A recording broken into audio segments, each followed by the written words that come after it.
और ये जितने भी 26-27 जितने भी विपक्षी दल हैं, इनकी सोच है सनातन के खिलाफ। इनकी सोच है कि एक धर्म विशेष के खिलाफ रणनीति को लेकर आगे बढ़ने का ये लोग काम कर रहे हैं। विकास का एजेंडा ही नहीं है भैया। पर विपक्षी दलों के गठबंधन का कोई दल नहीं करता। वो जानता है कि बार बार इस मुख्यमंत्री ने इन लोगों को धोखा देने का काम किया, बल्कि हर गठबंधन को धोखा देने का कहा था कि सनातन धर्म को समाप्त कर देना चाहिए। और जिस तरीके के शब्दों का प्रयोग उन्होंने किया था, उस दिन भी इस बात की आशंका मैंने जाहिर की थी कि क्या मुंबई में हुई बैठक में सनातन धर्म की समाप्ति को लेकर कोई रणनीति, कोई योजना बनाई। मैं आपको दिलाता हूं कि हम लोगों के भीतर भी सीटों का बंटवारा बहुत एमिकेबली, बहुत सहजता पूर्वक, आसानी बिना संख्या सीटों की कोई जानकारी दिए ये विश्वास आपको दिला दिया कि विपक्षी दलों के गठबंधन में सीटों का बंटवारा बहुत सहजता पूर्वक हो जाएगा। वही विश्वास एनडीए की तरफ से मैं आपको दिलाता हूं कि हम लोगों के भीतर भी सीटों का बंटवारा बहुत एमिकेबली, बहुत सहजता पूर्वक, आसानी से हो जाएगा। कहते हैं कि मुख्यमंत्री की नाम में ही हाँ होती है। वो जिस बात को अस्वीकार करें, मानिए कि उनको वही चीज चाहिए होती है। जब वो बोलते हैं कि भैया हमको संयोजक नहीं बनना है, तो उनको विपक्षी दलों का जो गठबंधन है उसकी नेतृत्व करने की लालसा उनके मन में सबसे प्रबलता से है। आज जब वो मना करते हैं तो उन्हीं के ही राष्ट्रीय अध्यक्ष उनके प्रधानमंत्री पद की दावेदारी की बात आगे बढ़ा देते हैं। भाई क्यों फिर आप ये बातें कर रहे हैं? एक तरफ आपके पार्टी के नेता, आपके पार्टी के वो भी ऐसे नेता जो आपके प्रदेश के मुख्यमंत्री हैं, वो इस बात को मना कर रहे हैं और आपके पार्टी के राष्ट्रीय अध्यक्ष उनको प्रधानमंत्री पद का दावेदार बना। तो ये दर्शाता है कि मुख्यमंत्री की महत्वाकांक्षाएं उनके पार्टी के नेताओं के मुख से बाहर आती है, पर उनके मुख से बाहर आए ना आए, बिहार की जनता और देश की जनता के मुख और दिल में क्या है ये जानना ज्यादा जरूरी है। जिनको बिहार की जनता ने अस्वीकार कर दिया, जिनको बिहार की जनता ने ही बिहार का नेतृत्व करने लायक नहीं समझा, उनको देश की जनता कभी देश का नेतृत्व करने लायक नहीं समझने वाली। और ये बात विपक्षी दल के नेता भी जानते हैं।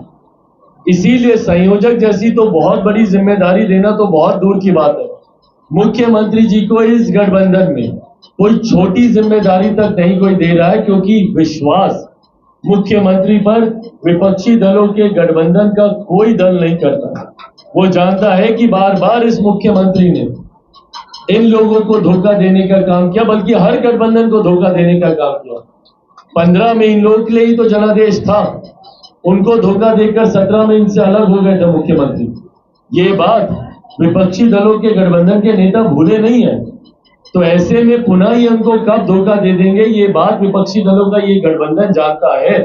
तो मुख्यमंत्री पर, उनकी क्रेडिबिलिटी पर बहुत बड़ा प्रश्न चिन्ह है। तो ऐसे में विपक्षी दलों के नेता भी उन पर कोई बहुत ज्यादा भरोसा करने वाले नहीं है। और मैं यकीनन जल्द उनकी सहूलियत के अनुसार जहां पर वो मुलाकात करना चाहेंगे उनसे मैं मुलाकात करूंगा।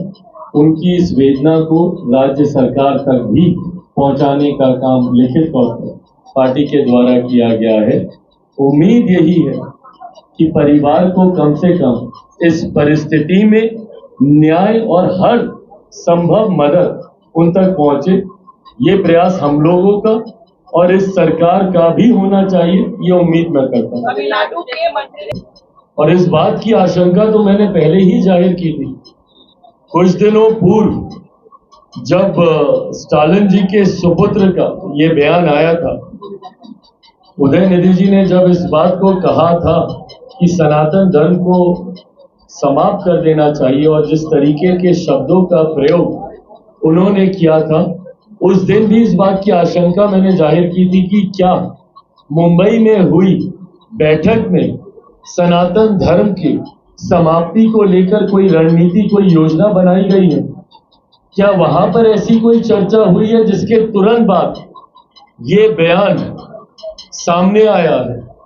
और ये दर्शाता है जो उनके जो मंत्री का एक बयान अभी सामने आया, ये दर्शाता है और ये इस बात को प्रमाणित करता है कि यकीनन विपक्षी दलों के इस गठबंधन में इस तरीके की योजना बनाई गई है और इस योजना का लोक जनशक्ति पार्टी रामविलास पूरी तरीके से निंदा करती है। हम लोग बार बार इस बात के पक्षधर रहे हैं कि भारतीय राजनीति में चर्चा सिर्फ और सिर्फ विकास को लेकर होनी चाहिए। भारतीय राजनीति में कहीं से भी किसी भी जाति, किसी भी धर्म या किसी की भी आस्था को लेकर चर्चा की गुंजाइश ही नहीं है।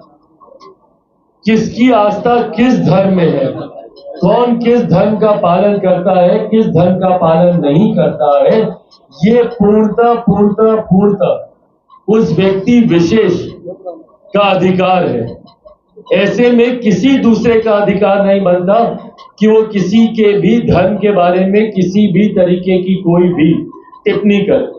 पर आज की तारीख में कहीं ना कहीं ये फैशन बन गया है और इस फैशन के जनक हमारे प्रदेश में भी रहे। भैया की जिम्मेदारी है, उस विभाग का भंटाधार वो लोग करेंगे। उस विभाग से जुड़ी हुई किसी भी विकास की योजना को वो धरातल पर नहीं उतारेंगे, पर ऐसी ऐसी योजनाएं उस विभाग से जुड़ी हुई लाएंगे जहां पे एक धर्म विशेष की भावनाओं के साथ आप खिलवाड़ करेंगे। छुट्टियां भी अगर आप लाएंगे तो उसी धर्म विशेष से जुड़ी हुई लाएंगे, उसी धर्म विशेष के ग्रंथ को आप गाली देने का आप काम करेंगे। तो ये कहीं ना कहीं ये योजना तो बनाई गई है विपक्षी दलों में, और ये जितने भी 26-27 जितने भी विपक्षी दल हैं, इनकी सोच है सनातन के खिलाफ। इनकी सोच है कि एक धर्म विशेष के खिलाफ रणनीति को लेकर आगे बढ़ने का ये लोग काम कर रहे हैं। विकास का एजेंडा ही नहीं है भैया इन लोगों के पास। पूछे इन विपक्षी दलों से कि क्या नीति है आपकी। 3-3 बैठकें हो गई हैं इन लोगों की, अलग अलग विचारधारा के लोग हैं, पर अभी तक इन्होंने कॉमन मिनिमम प्रोग्राम पे कोई काम नहीं किया।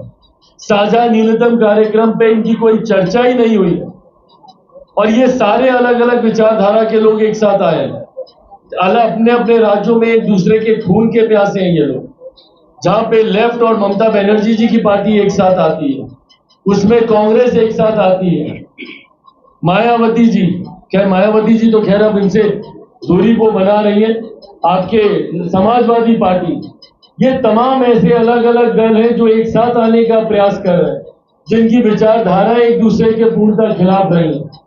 तो ऐसे में जब सबसे पहले इनको कॉमन मिनिमम प्रोग्राम पे चर्चा करनी चाहिए थी, तो ये लोग धर्म पे चर्चा कर रहे हैं, क्योंकि इसके अलावा इनके पास कोई एजेंडा ही नहीं है। तुष्टीकरण की राजनीति करना, धर्म विशेष के खिलाफ जहर उगलना, यही इनकी सोच है। और इसी सोच के साथ देश में बंटवारे की राजनीति करने की मंशा के साथ ही ये लोग 2024 का ये लोग चुनाव लड़ना चाहते हैं, ताकि देश में बंटवारा हो, डिवाइड एंड रूल की पॉलिसी को अपनाकर ये लोग अपनी राजनीतिक रोटियां सेकना चाह रहे हैं। ऐसे में देश की जनता भी इस बात को जानती है। और आज की तारीख में भैया 21वीं सदी के पढ़े लिखे युवा युवतियों को कोई फर्क नहीं पड़ता किसी भी जाति धर्म से। ना देश का युवा आज की तारीख में जातियों को मानता है, ना उसको किसी धर्म की पड़ी, उसको अपनी बेहतर शिक्षा, अपने बेहतर रोजगार की चिंता है। बिहार के युवा को पलायन कैसे रुके इस बात की चिंता है। दूसरे प्रदेशों में जाकर जिस परिस्थितियों में वो जीने के लिए मजबूर हैं, अपने प्रदेश में कैसे उनको सुख सुविधा मिले, इस बात की चिंता बिहार का युवा करता है। तो ऐसे में जिस सोच के साथ ये विपक्षी दलों का गठबंधन आगे बढ़ रहा है, इसको देश की जनता कभी स्वीकार नहीं करने वाली।